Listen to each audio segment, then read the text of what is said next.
in the drawer, work on something else for 2 months, pull it out and say this could be saved.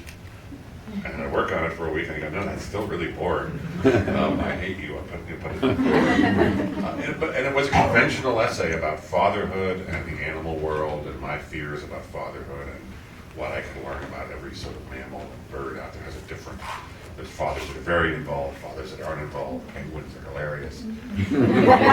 But I probably about a year and a half sticking in the drawer saying you can't write, I hate you, and then pulling it out of writing a very conventional essay. And I said one day out of the blue, and this is the discovery that comes if you hang in there long enough. Well, what if I've got like 8 different animals. Let's just make each section an animal.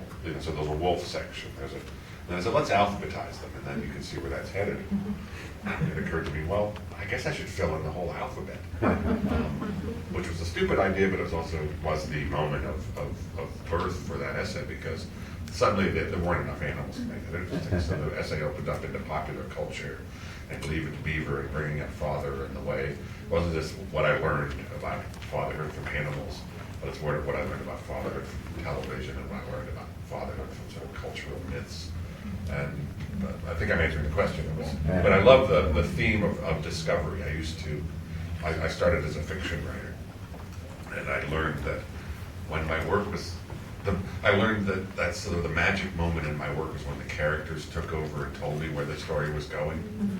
I hope those of you who write fiction have experienced that. It's just a wonderful idea, because you create these people, you give them personalities, you give them problems. The way they solve it is dictated by who they are, not what the writer wants them to do. And then I started writing nonfiction, which has been a wonderful change, but I missed that moment when my characters would speak to me.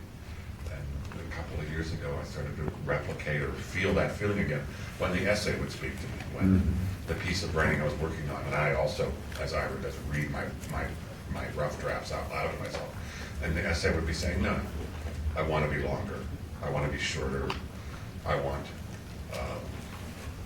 you to talk about this part of your life that you didn't think you wanted to talk about, but I want you to. And then all of a sudden, that's why we're all crazy.